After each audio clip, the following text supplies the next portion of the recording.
Chief justice of Pakistan ने सिंध हुकूमत की सरजनिश कर दी। जस्टिस गुलजार अहमद ने रिमार्क्स दिए कि सिंध के सिवा पूरे मुल्क में तरक्की हो रही है, नाला साफ नहीं करा सकते तो सूबे कैसे चलाएंगे। अदालत ने अलादीन पार्क से मुत्तसिल शॉपिंग सेंटर और पवेलियन एंड क्लब मस्मार करने का हुक्म दे दिया। किडनी हिल के अराजी वागुजार कराने के लिए 2 दिन की मोहलत दे दी गई। चीफ जस्टिस ने MD वाटर बोर्ड को भी झाड़ पिला दी।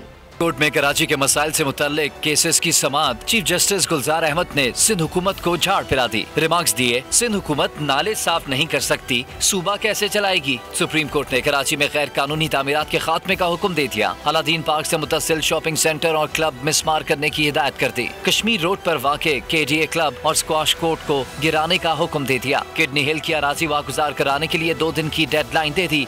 UBL स्पोर्ट्स कॉम्प्लेक्स से मुत्तसिल जमीन भी खाली कराने का हुक्म जारी कर दिया। अदालत ने कालापुल रेलवे अराजी पर पार्क बनाने की हिदायत कर दी। चीफ जस्टिस गुलजार अहमद ने MD वाटर बोर्ड की भी सरजनिश कर दी। रिमार्क्स दिए, शहरियों को पानी नहीं देते तो क्यों बैठे हैं, वाटर बोर्ड को तहलील होना चाहिए।